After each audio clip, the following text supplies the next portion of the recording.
Esta semana, en Vaticano, les llevamos hasta la Plaza de San Pedro para ver al Papa Francisco bendecir una estatua de tamaño natural destinada a poner de relieve la situación de las personas sin hogar en todo el mundo. Nos sentamos con el cardenal Sara para hablar de su nuevo libro Catecismo de la Vida Espiritual.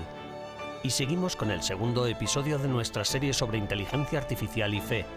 Esta semana nos centramos en la confianza. ¿Podemos confiar en máquinas que potencialmente podrían llegar a gobernarnos? Todo esto y mucho más, ahora en Vaticano.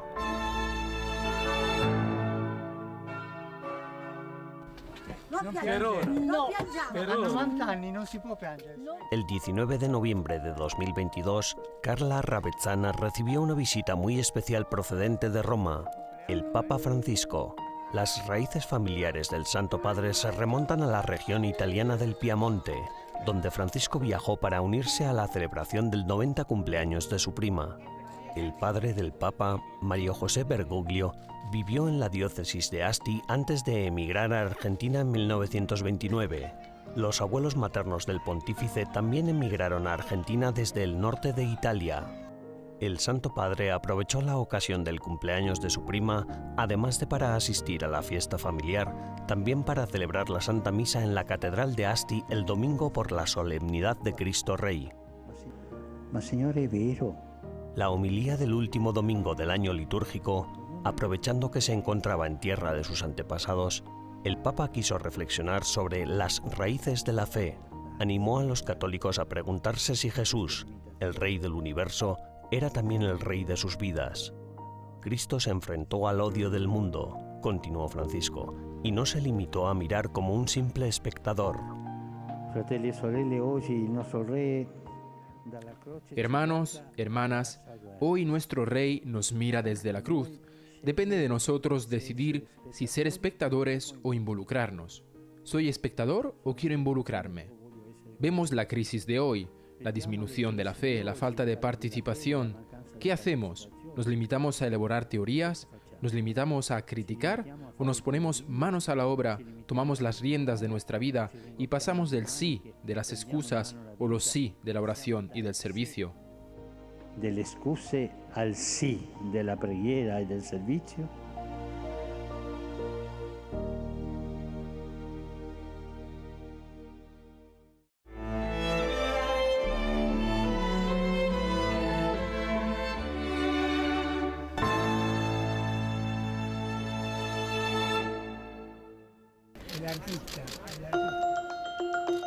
El 9 de noviembre, justo antes de la audiencia general en la Plaza de San Pedro, el Papa Francisco bendijo una escultura que pone de relieve la difícil situación de las personas sin hogar.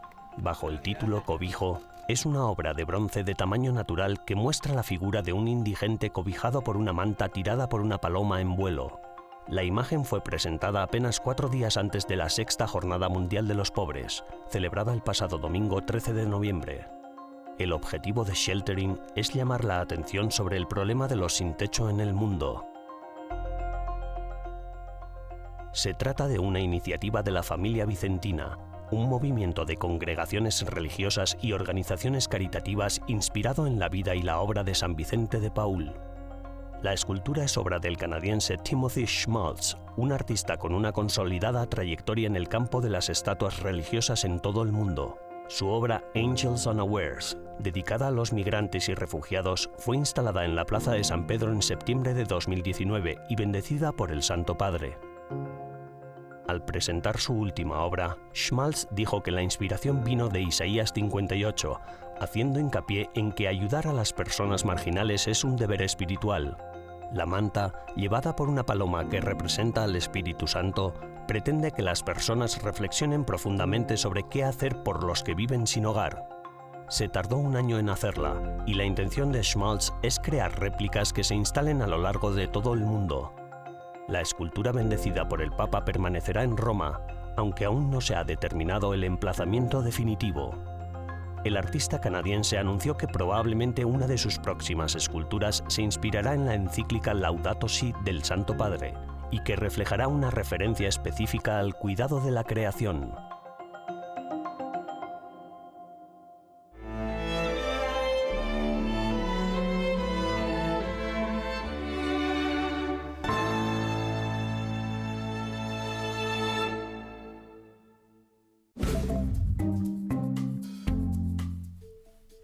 Hola y bienvenidos al Vaticano Updates de esta semana, las noticias más importantes del Santo Padre y del Vaticano. En el marco de su visita ad limina, los miembros de la Conferencia Episcopal Alemana fueron recibidos por el Papa Francisco en el Vaticano. Durante el encuentro de 2 horas, el Santo Padre habló con los obispos alemanes sobre el controvertido camino sinodal en Alemania. Según la Santa Sede, los dicasterios de la Curia también criticaron el método, el contenido y la estructura del camino sinodal. La Congregación de Propaganda Fide, un departamento del Vaticano dedicado a la actividad misionera de la Iglesia, celebra su 400 aniversario. Una conferencia de 3 días en el Vaticano trató de examinar la historia centenaria de este departamento, incluyendo su impacto global en la actualidad. Como parte de una reforma del Papa Francisco, el Dicasterio para la Evangelización se combinó con la Congregación de Propaganda Fide a principios de este año. El jueves 17 de noviembre, el cardenal Pietro Parolin ofreció una misa por la paz en Ucrania en la Basílica de Santa María la Mayor de Roma. El secretario de Estado del Vaticano dijo en su homilía que no hay situación tan comprometida que el Espíritu de Dios no pueda resucitar. La misa marcó el 30 aniversario del restablecimiento de las relaciones diplomáticas entre la Santa Sede y Ucrania. El Papa Francisco ha expresado sus condolencias por las víctimas de un atentado mortal en una concurrida calle peatonal de Estambul, que ha causado la muerte de 6 personas y la hospitalización de otras 80. Entre las víctimas hay 2 niñas de 9 y 15 años. El mensaje publicado por la Santa Sede indicó que su santidad reza para que ningún acto de violencia desanime los esfuerzos del pueblo de Turquía por construir una sociedad basada en los valores de la fraternidad, la justicia y la paz. El 8 de diciembre, solemnidad de la Inmaculada Concepción de la Virgen María, el Papa Francisco rezará frente a la columna mariana en la Plaza de España de Roma. Cada año, el 8 de diciembre, la Iglesia Católica celebra el dogma proclamado en 1854 de que Dios preservó a María del pecado original en su concepción. Gracias por ver el Vaticano Updates de esta semana. Almudena Martí de Bordiú para EWTN Vaticano.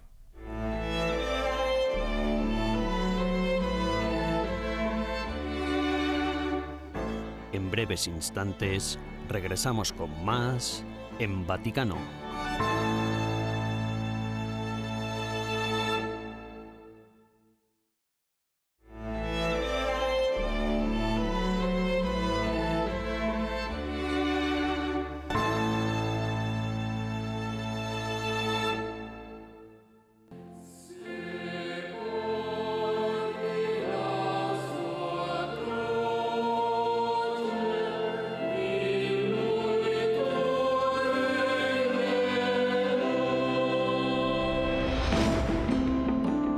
En los últimos años ha habido muchos ataques contra el secreto del sacramento de la confesión.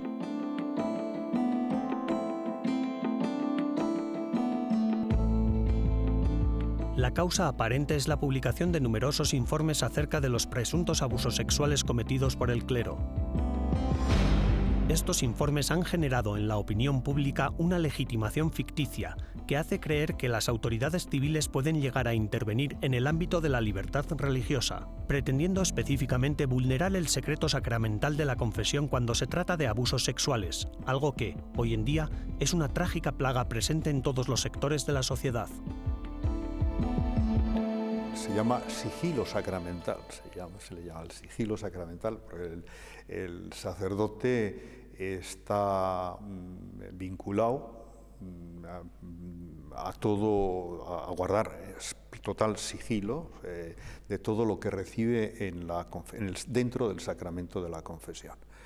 Este es un deber que lo tiene, aunque le libere el penitente del deber de sigilo, el confesor lo tiene que mantener. El penitente no puede liberarlo del sigilo. O sea, es es un deber que el ministro ha actuado en la posición del Creador, que es el único que puede perdonar los pecados, y él no puede disponer, ni tampoco el penitente puede disponer. El Catecismo de la Iglesia Católica explica que, dada la delicadeza y la grandeza de este ministerio y el respeto debido a las personas, la Iglesia declara que todo sacerdote que oye confesiones está obligado, bajo penas muy severas, a guardar absoluto secreto sobre los pecados que sus penitentes le han confesado.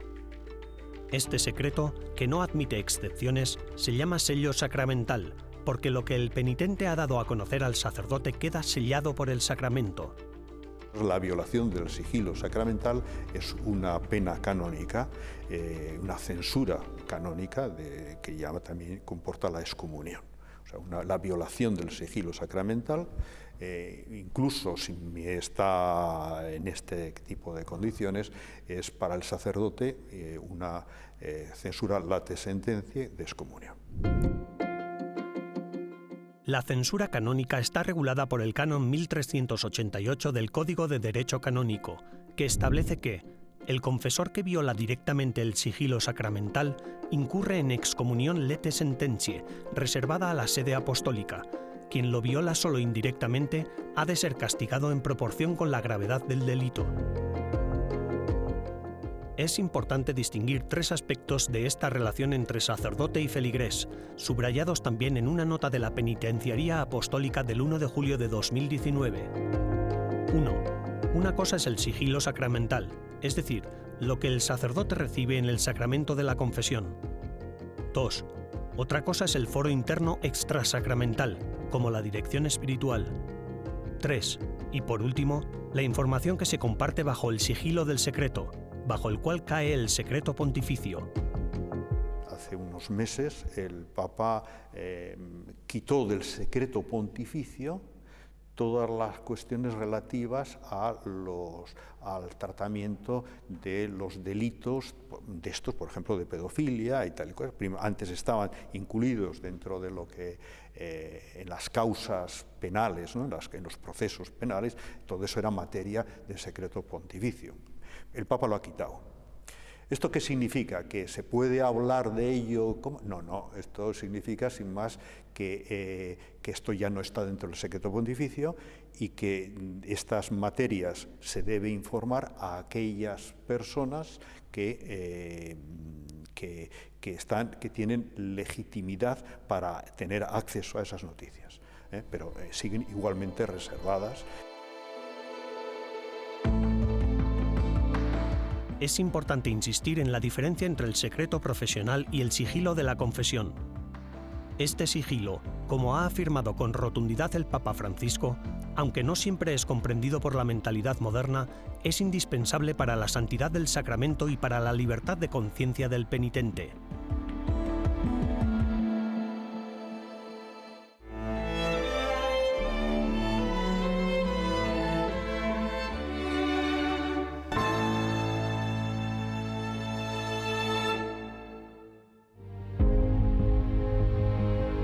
En una entrevista exclusiva con EWTN, el exprefecto de la Congregación para el Culto Divino y la Disciplina de los Sacramentos, el cardenal Robert Sarah, presenta su libro de reciente publicación, Un catecismo para la vida espiritual, donde el cardenal reflexiona sobre los sacramentos como pilares de la espiritualidad católica. Destaca la Eucaristía y la liturgia que la rodea como el mayor regalo que nos dejó Jesús. El director de la oficina de EWTN Vaticano, Andreas Tonhauser, le pregunta por cómo la Iglesia podría transmitir mejor este mensaje a la sociedad actual. We need to rediscover this as the principal means of grace. Necesitamos redescubrirlos como el principal medio de gracia que Jesús estableció en su Iglesia. Necesitamos entender los sacramentos. No son asuntos sociales. El bautismo, por ejemplo, no debe retrasarse para hacerlo coincidir con una reunión familiar. Más bien, los padres deben apresurarse a bautizar a los niños porque el bautismo es en realidad la puerta de su vida espiritual, la puerta de entrada a la Iglesia. Cada uno de los 7 sacramentos, como don de la Iglesia, sirve para iluminar cómo Dios interviene en nuestra vida para nuestra salvación. Por lo tanto, es necesario explicarlos en profundidad. ¿Qué es el bautismo? ¿Qué es la confirmación? ¿Qué es la Eucaristía? No son solo ocasiones de encuentro para las familias. Es por eso que he escrito este libro, para profundizar en el conocimiento de los sacramentos. This is why I wrote this book, to deepen our knowledge of the sacraments. Pero usted también escribe sobre la pérdida de fe en la presencia real de Cristo en la Eucaristía. ¿Por qué considera que esta pérdida de fe es la causa del declive de las comunidades cristianas y cómo podríamos reavivarla? I know that without faith, Sé que sin la fe en la presencia real de Cristo en la Eucaristía, la Iglesia se convierte solo en un fenómeno horizontal. La Iglesia pierde el sentido de su existencia. La Iglesia no es una organización social que responde a los problemas de la migración o de la pobreza. La Iglesia tiene un propósito divino, salvar el mundo. Si Cristo no habita dentro de la Iglesia de forma tangible, visible, sacramental, entonces, ¿qué buena noticia tenemos que ofrecer al mundo? ¿Cuál es el sentido de la evangelización? Cuando los cristianos olvidan por qué son cristianos, la comunidad entra en decadencia. Se olvidan del Evangelio y pierden de vista su propósito. Y los que todavía se acercan a la Eucaristía, si no tienen fe en la presencia real de Jesucristo en la Eucaristía, probablemente lo recibirán, pero de forma indigna, sin la consecuencia de un progreso en su vida cristiana. De este modo, violentan su propio cuerpo, condenándose a sí mismos y acelerando aún más la decadencia de la comunidad. Para restaurar la Iglesia, basta con escuchar la palabra de Jesucristo. Este es mi cuerpo, esta es mi sangre. Es tan hermosa la Santa Misa que si, solo por un momento, nos callamos y consideramos la inmensidad de la Eucaristía, nuestra fe en su presencia brotará y elevará nuestro corazón hacia Él. must spring to life and lift our hearts to Him. For the last question, Por último, ¿podría hablarnos acerca de lo que se dice para poner en tela de juicio el sacramento de la Eucaristía hoy en día en Occidente y en particular también dentro de la propia Iglesia? in the church itself. It is great to be baptized. Es estupendo ser bautizado, porque entramos en la vida de Dios, nos convertimos en hijos de Dios. Es grande ser sacerdote, porque un sacerdote, e incluso un cristiano, no es solo un alter Christus, sino que es ipso Christus, es Cristo mismo. Por eso, tenemos que estar muy orgullosos de ser sacerdotes y de vivir el sacerdocio con sacralidad. Es hermoso ser confirmado, ser un soldado de Cristo, luchar por Cristo. Es todo un honor. Es estupendo estar casado. El matrimonio es un sacramento muy grande. Celebra la unión entre Cristo y su Iglesia. Si cada cristiano pudiera vivir bien su matrimonio, agrandaría el sacramento, porque concreta los vínculos entre la Iglesia y Cristo, y ese vínculo es perpetuo.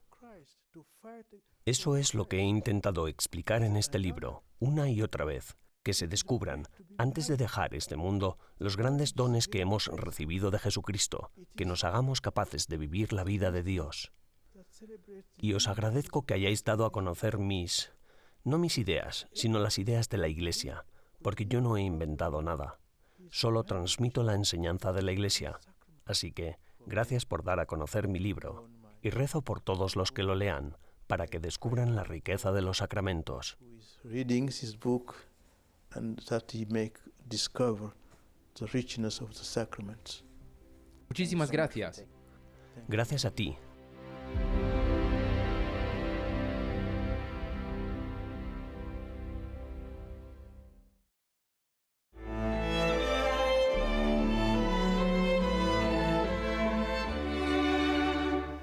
Tras una breve pausa, regresamos con más en Vaticano.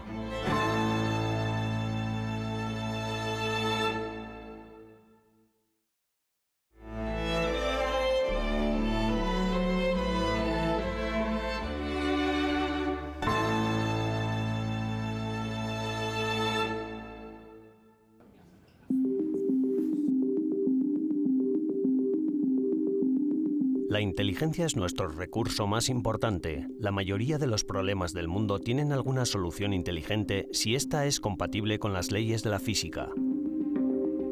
Por ello, las principales empresas y naciones están gastando una enorme cantidad de energía y capital en la investigación de la inteligencia artificial con la intención de averiguar cómo maximizar la inteligencia accesible. El temor es que estemos corriendo hacia algo que no comprendemos del todo.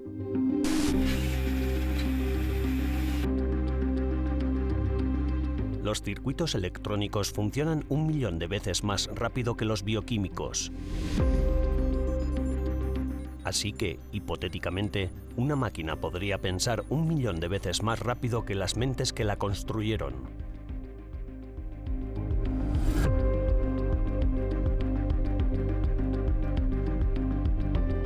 El Papa Francisco nos llama a menudo a utilizar nuestra inteligencia para tomarnos el tiempo de reflexionar y comprender el signo de los tiempos. El problema es, ¿qué pasa si los tiempos que vivimos empiezan a ser dictados por los impulsos de valores incognoscibles de máquinas y otras entidades inteligentes basadas en circuitos que no tienen por qué compartir nuestros mejores intereses?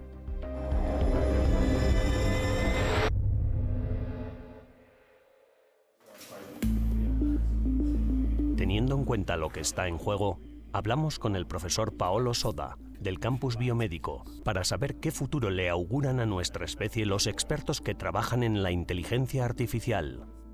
Capisco la percezione di rischio che Entiendo la percepción de riesgo que puede tener mucha gente.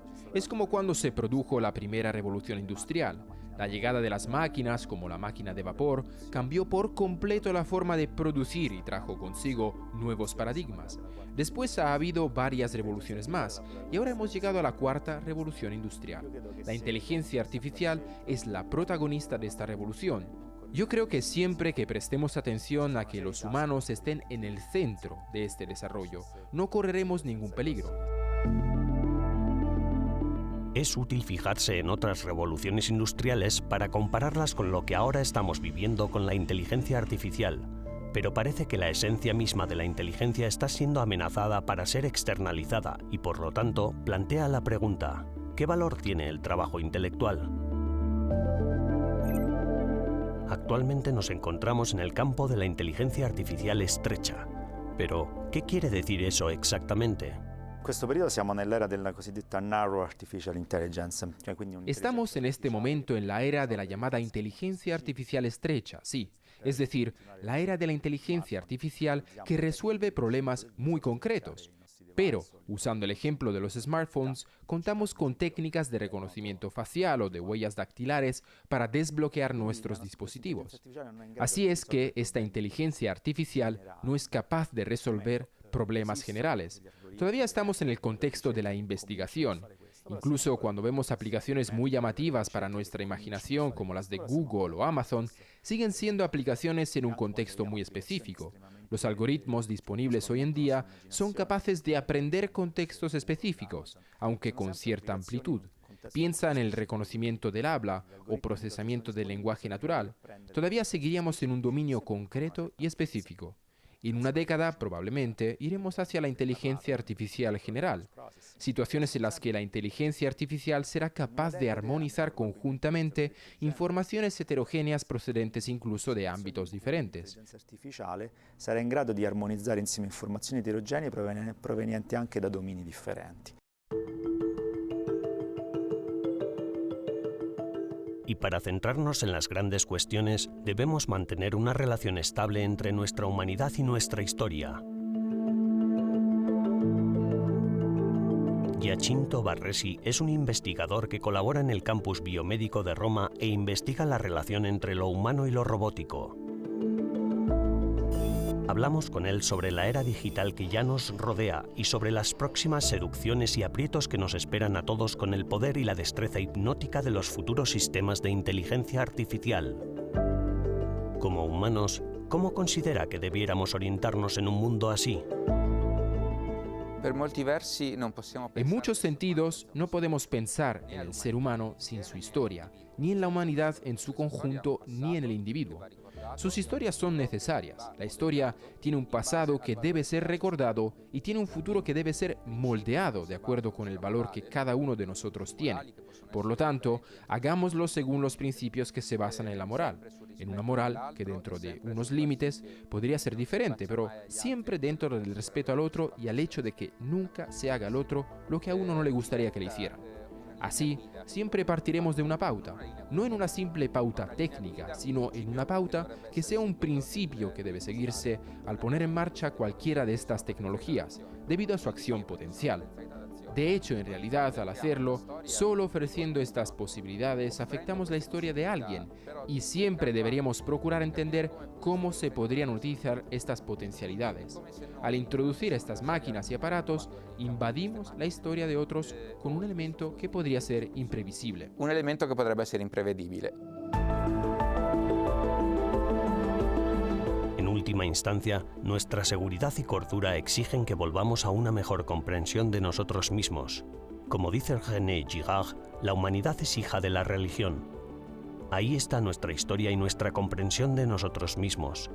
Ambas cosas serán necesarias para mantener el equilibrio durante los cambios tecnológicos que se avecinan.